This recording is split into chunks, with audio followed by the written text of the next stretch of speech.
warahmatullahi wabarakatuh.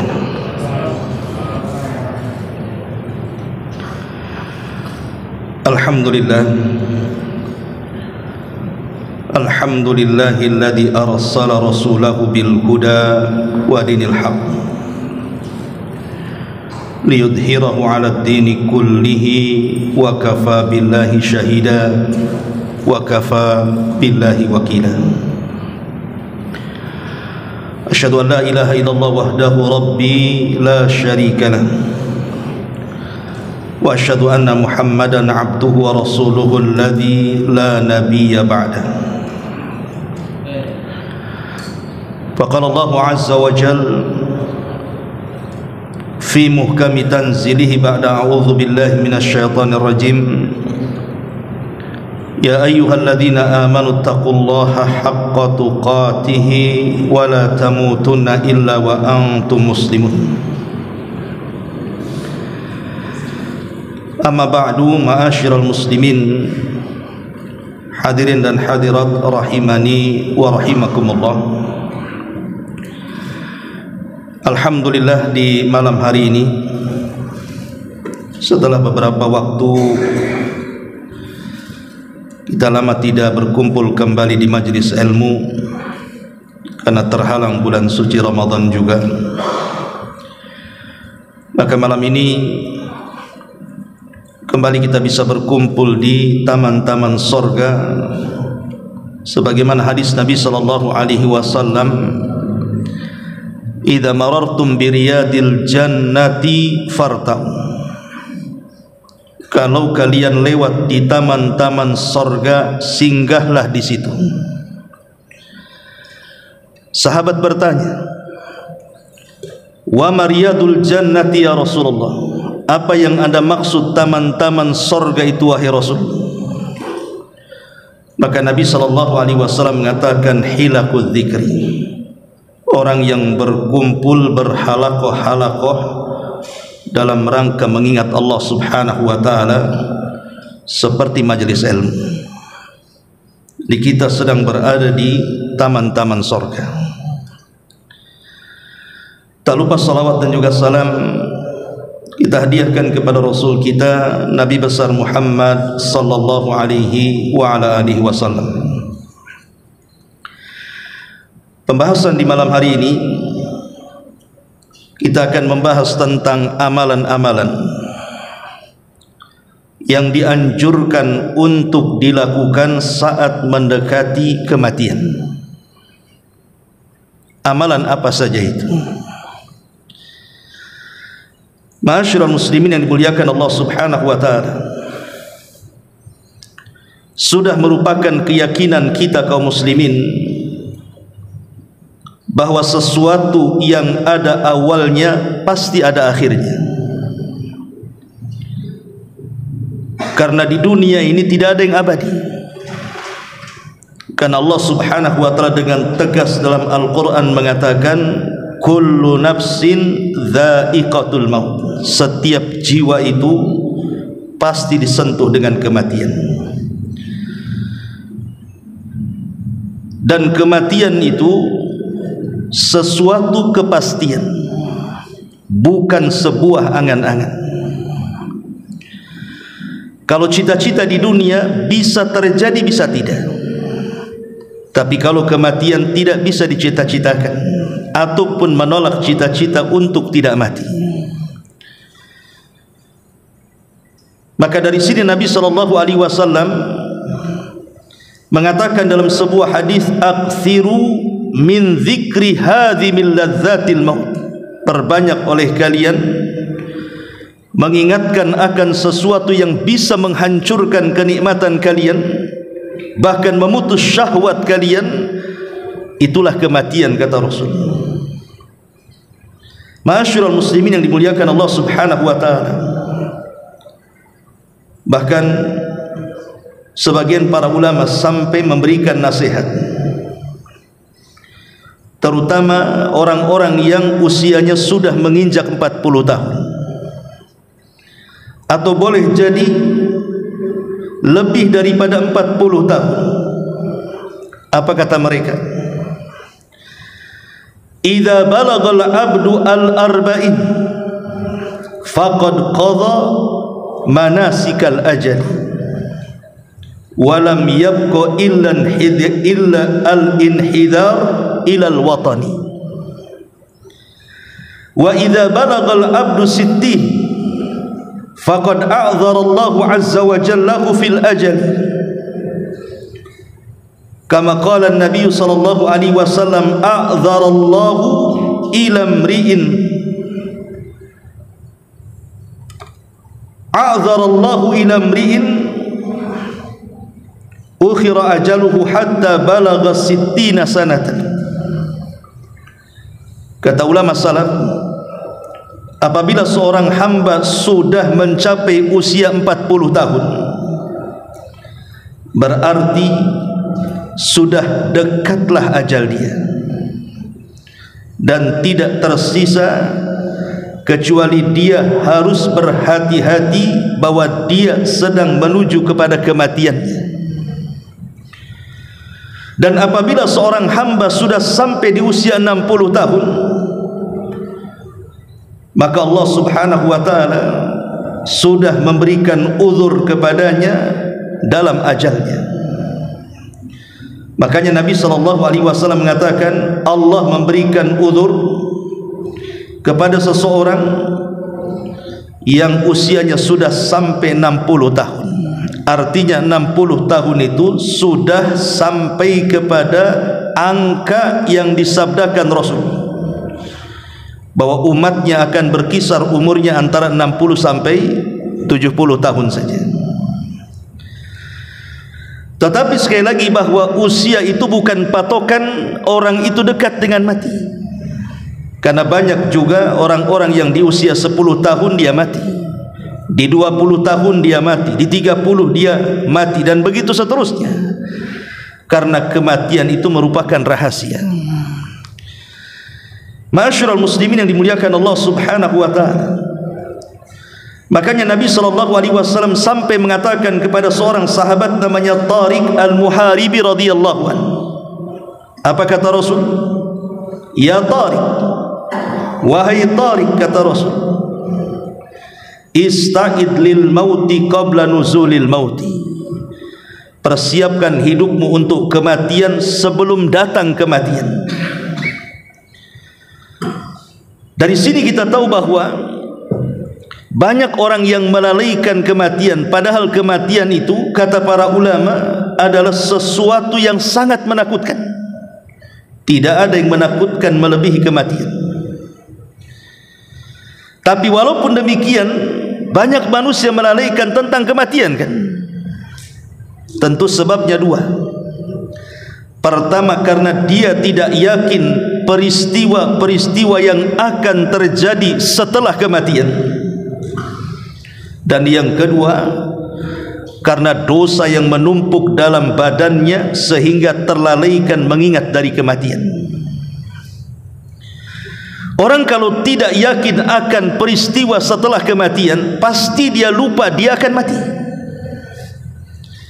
Tapi orang yang kemudian dia ingat bahwa setelah kematian masih ada kehidupan, di sana ada alam barzah, setelah alam barzah di sana ada alam akhir sampai kepada neraka dan surga, pasti hidupnya akan dibayang-bayangi dengan kematian.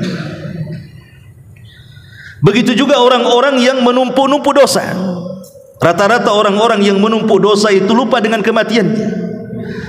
Tapi orang yang dekat dengan Allah, menjauh dari dosa, maka hidupnya akan dibayang-bayangi dengan kematian, sehingga dia akan persiapan bahwa setelah kematian ada kehidupan.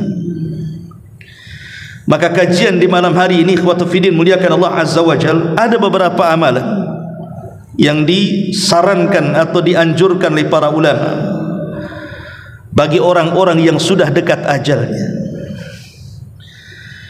Tentu kita tidak tahu dekat jauhnya ajal kita kan.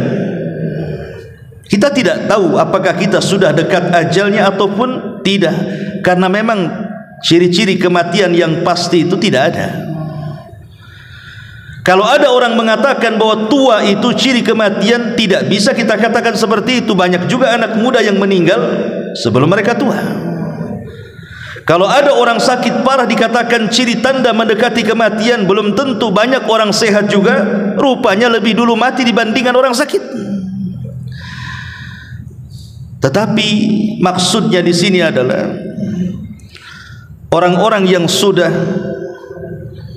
melihat keumuman manusia, umpamanya usianya sudah 60 atau 70 tahun, artinya kan sudah dekat dengan kematiannya, walaupun tidak ada tanda-tanda yang pasti.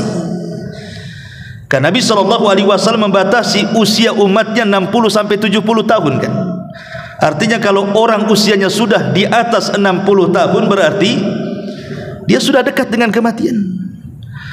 Atau orang yang sakit parah, apalagi diponis oleh dokter bahwa rata-rata penyakit seperti itu sulit obatnya dan rata-rata kalau ditangani tidak selamat. Ya mungkin kita bisa melihat kepada peristiwa-peristiwa seperti ini. Lalu amalan apa saja yang disarankan oleh para ulama bagi orang-orang yang sudah dekat ajalnya itu? Pertama, at-taubatus shadiqah. Maka orang yang seperti ini bersegeralah untuk bertobat dengan taubat yang jujur kepada Allah Subhanahu wa taala. Harus bertobat sebelum dua waktu yang menghalangi orang untuk bertobat. Apa dua waktu orang yang menghalangi tertolaknya atau ditolaknya tobat? Pertama ketika nyawa di kerongkongan, dan yang kedua ketika matahari terbit dari arah barat. Maka walaupun dia bertobat kepada Allah, maka tobatnya ditolak. Dan itu disabdakan Nabi SAW, innallaha yaqbalu taubata abdin ma lam yughargir. Allah itu masih menerima tobatnya seorang hamba selama nyawa belum ditenggorokan. Lihat Fir'aun laknatullah, ketika nyawa Fir'aun itu ditenggorokan, ketika hampir tenggelam, dia sempat bertobat kepada Allah dan dia mengatakan amantu bima amanat bihi Banu Israel. Aku beriman sebagaimana orang-orang Bani Israel beriman kepada Musa dan ajarannya.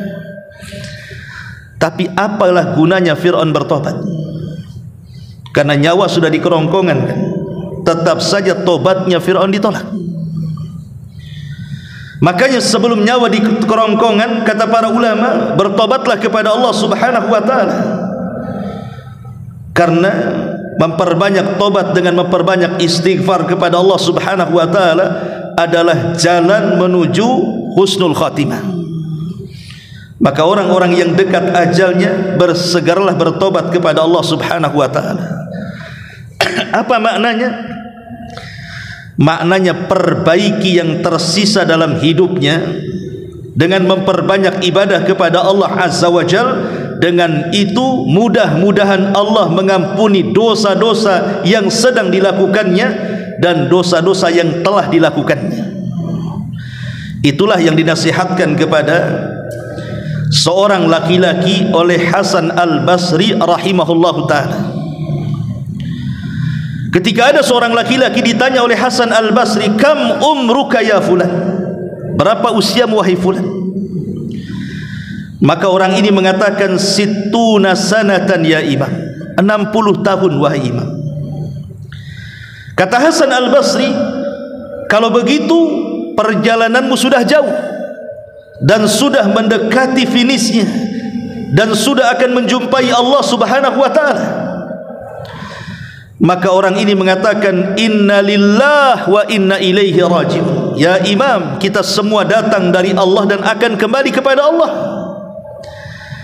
Maka Hasan al-Basri rahimahullah ta'ala mengatakan, ya fulan, tahukah tafsir daripada inna lillahi wa inna ilaihi raji'un?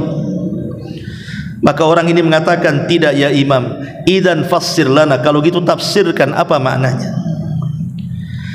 Maka Hasan al-Basri mengatakan inna lillah, artinya inna lillahi abdun.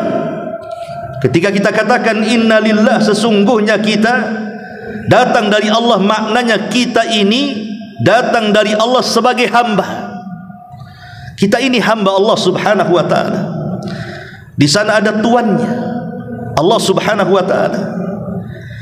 Kalau kita seorang hamba, wa inna ilaihi raji'un, dan kita akan kembali kepada Allah, maknanya kita harus mempertanggungjawabkan kehambaan kita di dunia saat kematian kita menghadap Allah Subhanahu wa ta'ala. Itulah makna inna lillahi wa inna ilaihi raji'un, bahwa kita seorang hamba dan kehambaan kita akan dipertanggungjawabkan di hadapan Allah Subhanahu wa ta'ala setelah kematian kita. Maka orang ini mengatakan, ya Imam, kalau kita akan dihadapkan di hadapan Allah, kira-kira nih apa yang bisa meringankan kita untuk mempertanggungjawabkan perbuatan kita di hadapan Allah?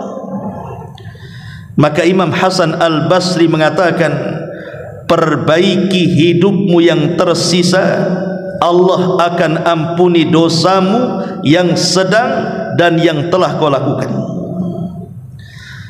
Artinya bahwa orang-orang yang dekat ajalnya, entah dia sakit parah atau usianya sudah tua, maka sisa daripada usia yang ada itu bertobatlah kepada Allah.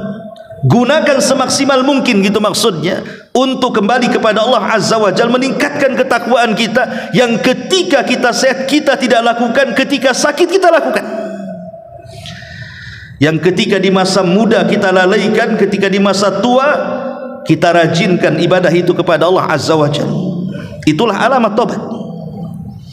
Bukan hanya memperbanyak istighfar lisannya, tapi juga raganya juga menyibukkan dengan ibadah kepada Allah Subhanahu wa ta'ala. Ma'asyiral muslimin yang dimuliakan Allah Subhanahu wa ta'ala, ini yang pertama. Yang kedua, at-tahallul minal madzalim. Lepaskan sesuatu yang menjadi beban bagi diri kita dari kezaliman yang kita lakukan kepada orang lain. Kalau memang semasa kita sehat kemudian sekarang sakit parah, kalau kita pernah melakukan kezaliman kepada manusia, entah mengambil hak mereka, kembalikan. Nabi SAW bahkan di akhir hayatnya, bayangkan, ketika itu Nabi SAW berada di puncak karirnya, di puncak kepemimpinannya. Mekah dan Madinah sudah berada di tangannya. Semua sudah masuk Islam di zaman itu. Artinya Nabi SAW sudah melaksanakan tugas sebagai seorang Nabi, tinggal menuju ajalnya saja. Ketika di khutbah terakhir, dan setelah itu tidak ada khutbah lagi, Nabi SAW naik ke atas mimbar. Di antara wasiat Nabi SAW apa? Man kuntu dharabtu dhahran, barang siapa yang ketika itu, kata Rasul, aku pukul pundaknya, fahadha dhahri falyaqtas minni, nih punggungku, silahkan kisos hari ini. Wa man kuntu syatamtu irdan fahadha irdi, kata Nabi SAW, kalau dulu mungkin di antara kalian ada yang kucaci maki kehormatannya, ada yang kuhina dia, ada yang kurendahkan dia, ada yang kugibah dia, sekarang kehormatanku ada di hadapan kalian, kisos. Wa man kuntu akhadtu malan, kata Rasul, atau mungkin dulu aku tidak perasa mengambil harta kalian, fahadha mali falyakhud minni, ini hartaku, ambil sekarang. Lihat bagaimana Nabi SAW mencontohkan di ujung hayatnya ini. Karena setelah khutbah ini Rasul tidak pernah berkhutbah lagi, karena sudah kemudian dipanggil oleh Allah Subhanahu wa ta'ala. Tapi Rasul mencontohkan satu amalan apa? At-tahallul minal madzalim, melepaskan seluruh kezaliman yang pernah dilakukannya. Maka orang-orang yang dekat ajalnya, lepaskan kezaliman itu. Kalau kita pernah menggibah orang, minta maaf kepada orang yang digibahinya. Kalau pernah menghina orang, minta maaf kepada orang yang kita hina dia. Kalau kita pernah mengambil barangnya, kembalikan barangnya kepada dia. Nabi SAW dalam hadis Abi Hurairah radhiyallahu an yang dikeluarkan Imam Bukhari mengatakan, "Man kana lahu madlamatun li akhi min irdihi aw syai'in falyatahallalhu minhu al-yawm qabla an la yakuna dinarun wala dirhamun in kana lahu amalun salihun ukhidha minhu biqadri madlamatihi wa in lam takun lahu hasanat ukhidha min sayyiati sahibihi fa humila alaihi." Apa kata Rasul? Barang siapa yang memiliki kezaliman kepada saudaranya, baik kehormatannya atau sesuatu yang lainnya, maka mintalah kehalalannya sebelum datang di mana dinar dan dirham tidak ada manfaatnya. Kalau dia memiliki amal saleh, kemudian dia melakukan kezaliman kepada orang lain, maka amal itu akan diberikan kepada saudaranya sebatas kezalimannya. Tapi kalau dia tidak memiliki amal saleh, maka akan dibebankan dosa saudaranya kepadanya. Itulah yang disebutkan dalam hadis Nabi SAW sebagai orang yang muflis, orang yang bangkrut, kata Rasul. Orang yang datang pada hari kiamat membawa segudang pahala, tapi di sisi lain dia membawa dosa, pernah menampar orang, menyakiti orang, mengambil darah orang, mengambil harta orang, dan begitu seterusnya. Akhirnya dipertemukanlah orang zalim dan orang yang dizalimi ini. Ma'asyiral muslimin yang dimuliakan Allah Subhanahu wa taala, kalau seandainya kehidupan ini hanya satu kali, ikhwan, kalau seandainya kehidupan dunia ini hanya satu kali, tidak ada kehidupan setelah kematian, tentu kita katakan Allah tidak akan adil. Dan memang Allah tidak adil kalau kehidupan itu satu kali. Tapi kehidupan itu bukan satu kali, tapi kehidupan itu dua kali. Makanya ketika Allah Subhanahu wa taala menyebutkan dalam surah Al-Baqarah, Allah menyebut dua kata hidup.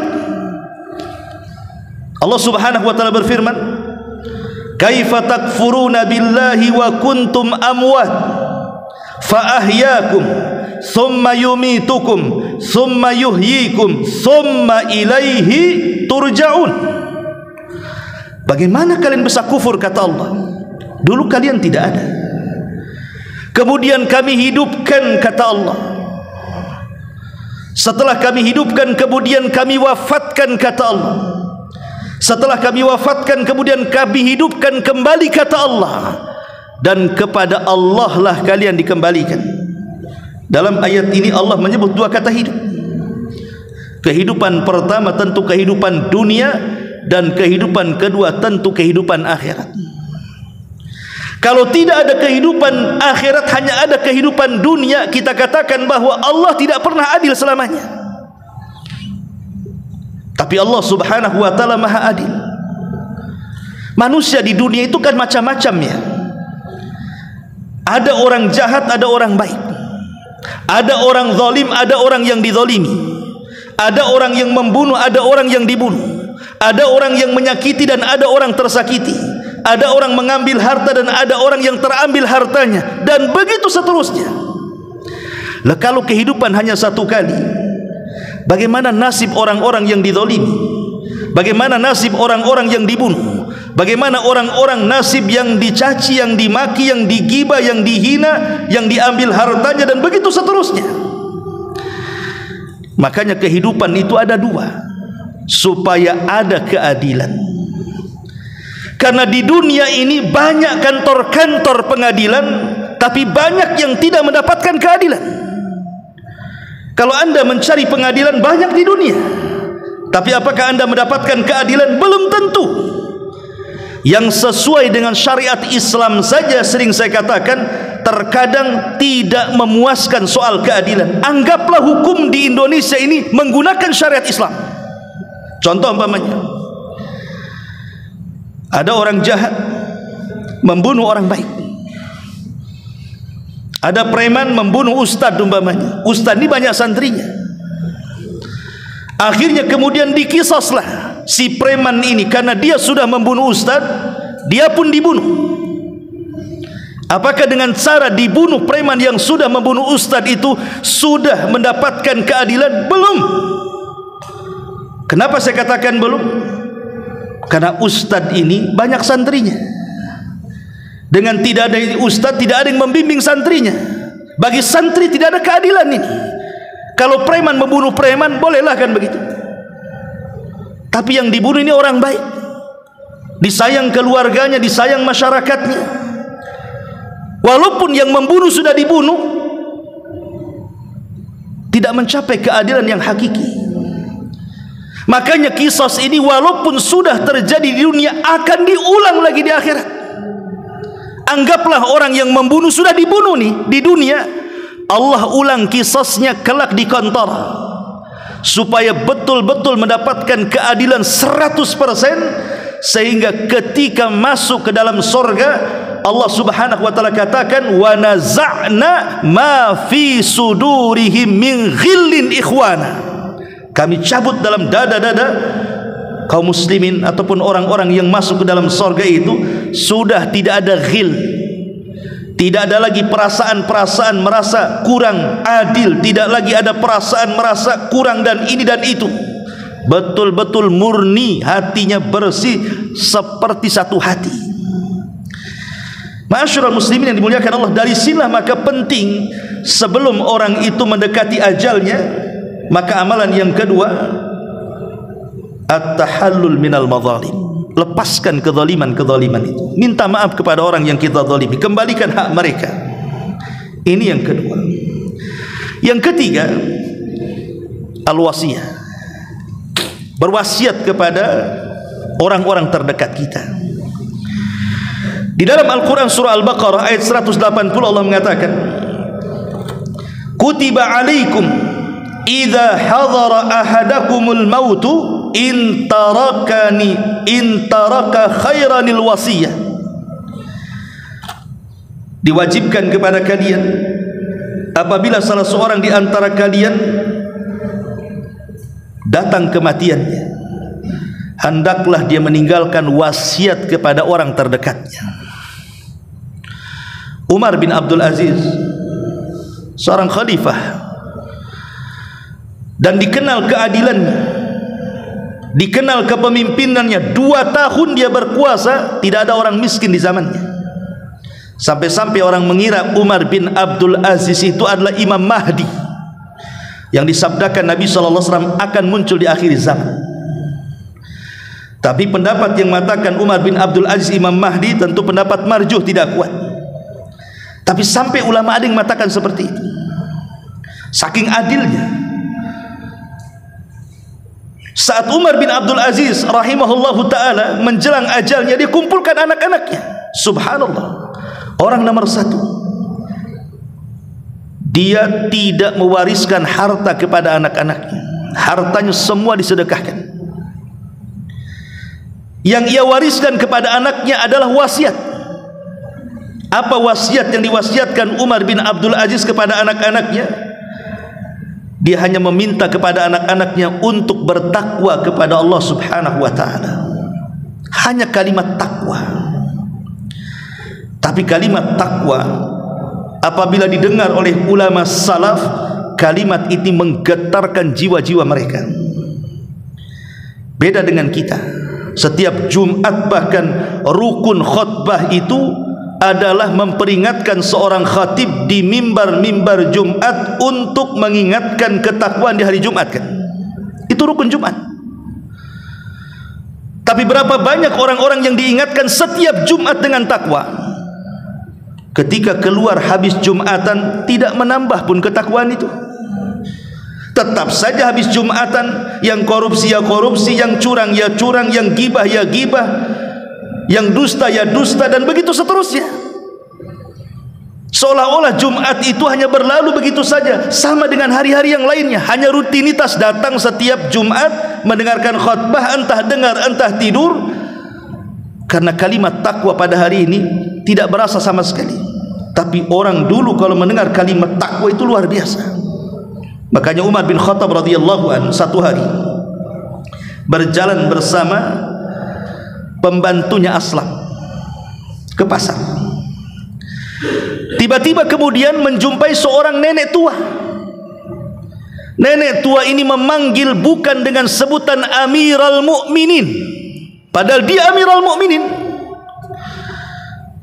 Dia tidak mengatakan wahai pemimpin kaum muslimin, tapi dia justru merendahkan Umar bin Khattab di hadapan manusia dengan mentasghir namanya. Dia memanggil Umar itu bukan dengan Amirul Mukminin atau dengan ya Umar, tidak, tapi dia memanggil dengan ya Umair.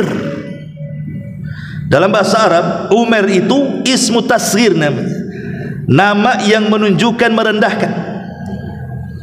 Kalau kitab itu tebal, kalau kutab itu kitab kecil. Kalau Salman itu orang besar, kalau Sulaiman itu Salman kecil. Itu dalam bahasa Arab. Kalau Umar itu ya orang besar, kalau Umar itu Umar kecil, gitu maksud. Jadi panggil dengan sebutan tasghir, merendahkan. Ya Umair katanya. Dulu kau kecil-kecil, kau suka bermain di pasar ukat katanya. Kemudian kau beranjak dewasa menjadi Umar, kemudian sekarang menjadi Amirul Mukminin. Ittaqillaha ya Umair katanya. Bertakwalah engkau wahai Umar kecil katanya. Bayangkan, wanita ini ngomong seperti ini. Tapi kalimat takwa bagi Umar bin Khattab ini wasiat yang luar biasa. Makanya Nabi SAW apabila mengutus pasukan, pertama wasiatnya adalah takwa sebelum yang lainnya. Bahkan ketika Amr bin As hendak menaklukkan Iskandariah Mesir, tidak takluk-takluk, Umar mengirim surat kepada Amr ibn As agar bertakwa dan mengajak pasukannya untuk bertakwa. Diingatkan dengan takwa. Akhirnya Iskandar roboh. Lah Umar ketika mendengar kalimat itu langsung menangis. Aslam ini pembantunya merasa tersinggung. Bagaimanapun dia adalah tuannya, Amirul Mukminin. Kenapa wanita ini berani-berani menyebut dengan nama kecil, ya Umar? Maka Aslam mengatakan sambil hendak menghardik wanita tua itu, maka Umar mengatakan, da'uha, tinggalkan dia. Tidakkah kau tahu wanita itu siapa? Kata Aslam, tidak tahu. Maka Umar bin Khattab radhiyallahu anhu mengatakan, dia adalah Haulah bintu Hakim. Haulah bintu Hakim yang suaranya didengar Allah, yang satu surat turun kepadanya, surah Mujadilah. Biarkan dia menasihati diriku. Umar kemudian menangis sejadi-jadinya sampai dia kembali ke rumahnya. Begitulah wasiat takwa. Ma'asyiral muslimin yang dimuliakan Allah, maka Umar bin Abdul Aziz inilah yang diwasiatkan kepada anak-anaknya untuk bertakwa. Kenapa dia tidak mewariskan hartanya? Ini alasan Umar bin Abdul Aziz. Dia mengatakan, kalau aku wariskan kepada anak-anakku harta yang banyak, kemudian mereka tidak bertakwa, kemudian harta itu digunakan untuk maksiat, maka sama halnya aku menolong kemaksiatan mereka. Tetapi ketika aku berwasiat dengan warisan takwa kepada anak-anakku, maka aku sudah menanamkan pahala untuk kehidupan setelah kematianku.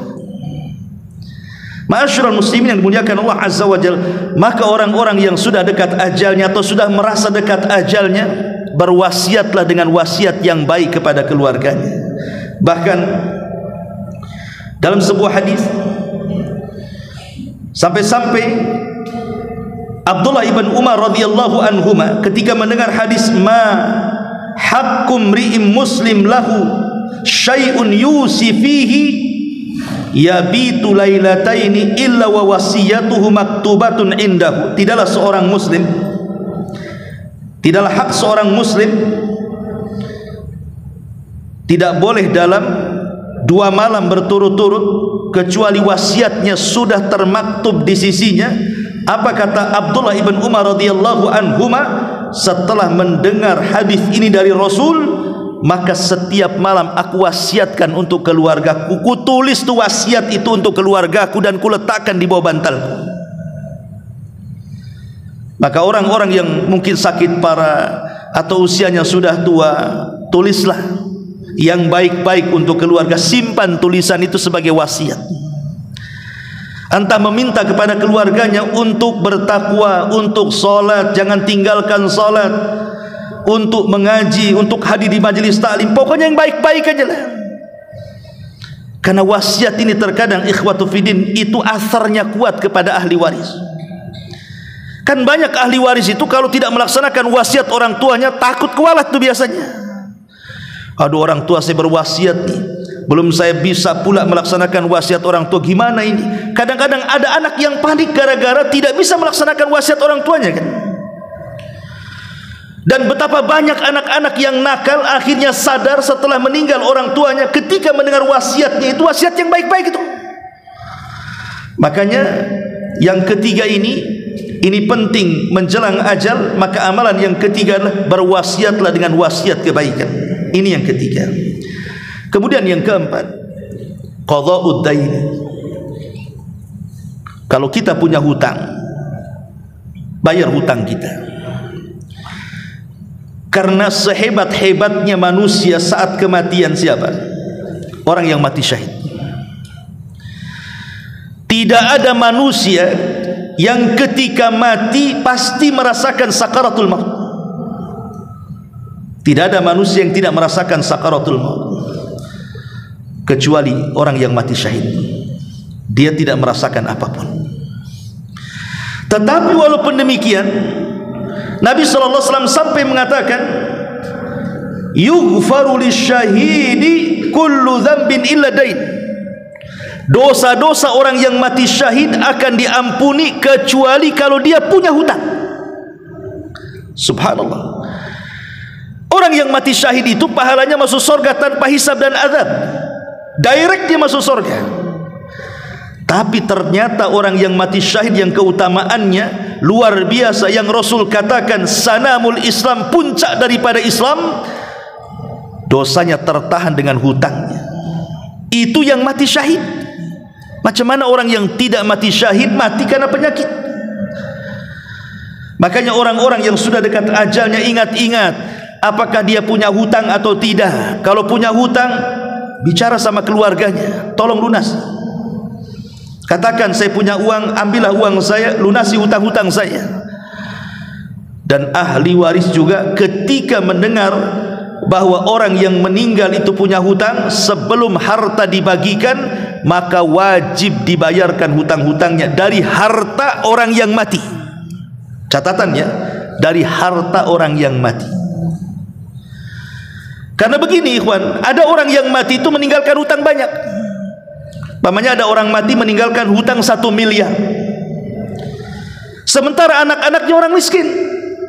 Jangan lagi cerita 1 miliar, untuk makan dia aja susah. Apakah anak ini wajib membayarkan hutang orang tua dari hartanya sendiri? Maka ulama mengatakan tidak wajib. Jadi kewajiban membayar hutang orang tua yang berhutang itu dari harta orang tua yang ditinggalkan alias harta waris. Tapi kalau tidak ada warisan yang ditinggalkan sementara orang tua banyak hutangnya, maka seorang anak tidak ada kewajiban membayar hutang orang tuanya dari hartanya, kecuali hanya mimbabit tabarru, hanya sekedar ingin berbuat baik kepada orang tuanya, itu saja. Tapi tidak ada kewajiban. Tapi kalau dia meninggalkan harta waris, maka tidak boleh anak mengambil harta waris kalau orang tua punya hutang. Harta waris itu bayarkan hutang-hutangnya dulu, baik cukup ataupun tidak, bayarkan dulu. Setelah tidak ada hutang, barulah kemudian sisa harta itulah yang dibagi. Ma'asyiral muslimin yang dimuliakan Allah Subhanahu wa taala, ini yang keempat. Kemudian yang kelima, as-shadaqatul jariyah. Semampu mungkin, walaupun tidak harus banyak, bersedekahlah dengan sedekah yang mengalir setelah kematiannya. Orang yang dekat-dekat ajalnya itu perlu bersedekah yang sifatnya sedekah itu mengalir. Seperti apa sih sedekah mengalir itu? Nabi SAW bersabda, sab'un yajri lil abdi ajruhunna min ba'di mautihi. Ada 7 perkara akan terus berjalan kepada seorang hamba pahalanya hatta setelah kematiannya. Kemudian kata Nabi SAW, wa huwa fi qabrihi, bahkan sampai mengalir ke dalam kuburannya. Pertama, man 'allama ilman, siapa yang mengajarkan ilmu. Yang kedua, au qara nahran, atau mengalirkan air, kemudian digunakan entah membuat sumur di masjid, sumur di pesantren, di panti asuhan, atau mungkin di tempat-tempat yang membutuhkan berhajat kepada air, kemudian kita alirkan air ke mereka. Au hafara bi'ran, ataupun membuat sumur-sumur mata-mata air. Au gharasa nakhlan, ataupun menanam pohon. Ya, tidak harus kurma, ya bisa saja kita menanam pohon mangga, ataupun pohon rambutan, atau pohon durian, atau apalah yang kemudian boleh jadi buah-buahannya entah kemudian dimakan oleh hewan-hewan, atau mungkin dimakan oleh tetangga gitu ya. Kita halalkan, silahkan mengambil kan begitu. Aubana masjidan, ataupun membangun masjid. Awarratha mushafan, ataupun mewakafkan mushaf. Beli Quran taruh di masjid. Mana pondok-pondok tahfidz Al-Quran, dia beli Al-Quran banyak-banyak, wakafkan ke pondok-pondok yang menghafal Quran. Au taraka waladan yastaghfiru lahu ba'da mauti, atau meninggalkan anak yang saleh yang senantiasa memintakan ampun akan dosa orang tua setelah kematiannya. Inilah amalan-amalan yang mengalir, atau secara singkat maksudnya sedekah jariah itu adalah sedekah yang berbentuk wakaf. Itu singkatnya. Ya, tidak harus banyak kan wakaf itu. Umpamanya nih, kita sudah banyak sakit, tak ada duit, uang cuman mungkin 500.000. Sudah gini saja, bilang sama istrinya atau pasangannya, belikan sajadah, letakkan untuk imam masjid. Sajadah kan untuk imam masjid. Hari-hari kan imam sholat di atas sajadah. Selama sajadah itu digunakan oleh imam, maka pahalanya kan akan mengalir terus tuh. Pemain antum beli sajadah berapa? 10, bagikan ke 10 masjid, tapi syaratnya diletakkan di atas sajadah imam umpamanya kan. Itu kan wakaf juga. Ya. Atau mungkin membelikan 1 sak semen, atau 1 lonjor besi, atau 1 gerobak pasir untuk pembangunan masjid dimanapun masjid yang ada, atau pesantren atau yang lainnya. Itu kan bisa itu mengalir pahalanya. Ini yang kelima, sedekah al-jariyah. Kemudian yang keenam, husnudzan billahi azza wajalla. Hendaklah berhusnudzan, berbaik sangka kepada Allah azza wajalla. Karena biasanya ikhwatu fiddin, orang yang dekat ajalnya umumnya anggaplah orang sakit parah, yang sakitnya itu jarang tertolong umpamanya, menurut kebiasaan para dokter. Ya standar lah itu penyakit ini, apalagi kalau sudah diupayakan juga tidak sembuh-sembuh, ini rata-rata tidak tertolong umpamanya kan. Maka hendaklah orang-orang yang seperti ini perbanyak husnudzon, berbaik sangka dengan Allah. Harus berbaik sangka dengan Allah, karena setan itu lebih dekat dengan orang yang sedang sakit parah dibandingkan malaikat. Biasanya setan itu mewaswasi orang yang sedang sakit parah itu supaya mereka putus asa. Putus asa inilah yang kemudian menjadikan dia terjerumus kepada dosa yang berakhir dengan suudzon, berburuk sangka dengan Allah azza wajalla. Makanya kenapa kita disunahkan, saya anda kalau datang kepada orang sakit, ceritakan kebaikannya. Ceritakan kebaikannya, jangan menceritakan keburukannya, apalagi menakut-nakuti dengan kematiannya. Ini kalau penyakit kayak bapak ini rata-rata 3 hari mati nih. Stres nanti orang ya. Jangan sampai ditakut-takuti seperti itu, atau diingatkan dengan maksiat, cepatlah sembuh. Kapan lagi kita ini sama-sama dugem lagi, maksiat lagi, minum lagi, judi lagi, dan begitu seterusnya. Sebab biasanya kalau sudah teringat dengan dosa, lupa dengan pahala, disitulah letak putus asanya nanti. Seolah-olah neraka terbuka bagi dia, sorga pula tertutup bagi dia. Akhirnya dia merasa tidak layak masuk sorga dan layak masuk neraka. Saat detik-detik wafatnya lupa pula dia bertobat kepada Allah Azza wa Jalla. Makanya kalau seandainya saat orang seperti ini kita bisikkan dengan kebaikan, jangan singgung keburukan dia. Bapak ini orang baik, Masya Allah, saya kenal, semua orang bilang bapak ini orang baik, rajin sholat, pada sholat seminggu sekali, oh rajin sedekah padahal paling bakhil, umpamanya. Terus saja, nggak apa-apa, supaya dalam otaknya itu, oh ya betul, saya ini orang baik. Ketika itu yang tertanam dalam otaknya bahwa dia orang baik, disitulah ada harapan mendapatkan rahmat dan seolah-olah dia layak masuk surga. Ketika itulah datang perasaan berbaik sangka dengan Allah. Boleh jadi kalau Allah takdirkan dia meninggal, itu pula amalan terakhir yang dia akan bawa, berbaik sangka dengan Allah. Karena ada orang yang berburuk sangka dengan Allah. Jangan-jangan saya sudah diazab sebelum mati saya, memang saya ini pantas masuk neraka, saya tidak pantas masuk surga, saya ini orang hina, ini itu. Akhirnya bukan bertobat saat sakit, stres dia. Ma'asyiral muslimin yang dimuliakan Allah Azza wa Jalla. Makanya kata para ulama, kalau sudah dekat-dekat ajalnya itu, biasakan senyum dengan orang, seolah-olah kita ini tidak ada raut kesedihan, tidak ada keluhan. Dan biasakan meminta maaf kepada siapapun yang mengunjungi dia, entah siapapun, entah temannya, entah kerabatnya, entah apa. Kalau kita lagi sakit parah itu langsung minta maaf, minta kehalalannya. Karena kita tidak tahu kita ini punya dosa sama siapa, apalagi orang sedang sakit kan gitu. Ma'asyiral muslimin yang dimuliakan Allah Subhanahu wa taala. Dan yang terakhir tentunya menjaga lisan. Karena biasanya orang yang dekat-dekat ajal seperti orang sakit itu tidak menjaga lisan. Terkadang dia tasahud. Tasahud itu apa? Menolak takdir. Kenapa kok hidupku seperti ini? Kenapa aku harus seperti ini, menyusahkan orang? Kenapa aku harus sakit terbaring bertahun-tahun?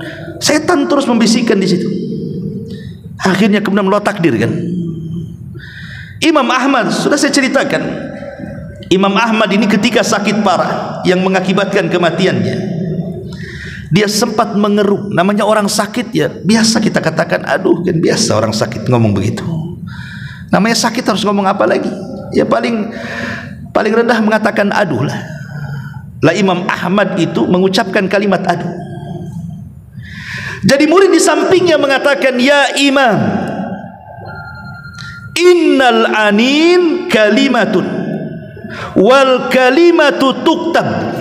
Imam, bukankah arungan kalimat aduh itu sebuah kalimat, dan kalimat itu akan dicatat, dan catatan itu akan dipertanggungjawabkan. Ketika dia mendengar kalimat nasihat dari muridnya bahwa kalimat aduh itu sebuah kalimat yang akan dicatat dan akan dipertanggungjawabkan, langsung diam dia. Tidak lagi mengatakan, dia rasakan aja sakit itu sampai ajal menjemput dia.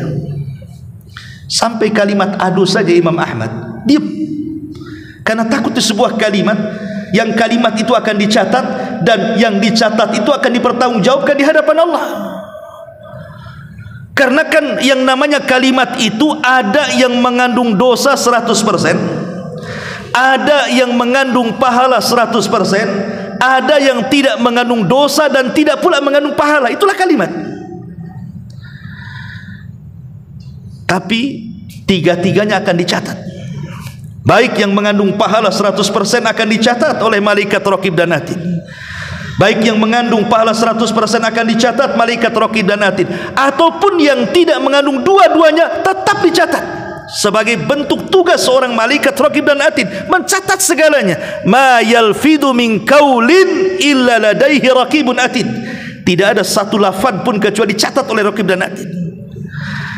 Tapi kata Syekh Utsman Al-Khamis hafizahullah taala yang mengatakan, yang akan dihisab itu wallahu alam, kata beliau, adalah dua, kalimat yang mengandung dosa dan kalimat yang mengandung pahala. Adapun kalimat yang tidak mengandung dosa dan pahala tidak akan dihisab. Itu ijtihad beliau, wallahu alam. Ma'asyiral muslimin yang dimuliakan Allah Subhanahu wa taala, inilah di antara amalan-amalan yang dianjurkan, yang disebutkan oleh para ulama bagi orang-orang yang mendekati ajal kematiannya.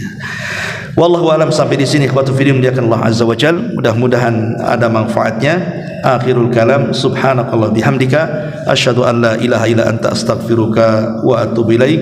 Allahu ta'ala alam. Assalamualaikum warahmatullahi wabarakatuh.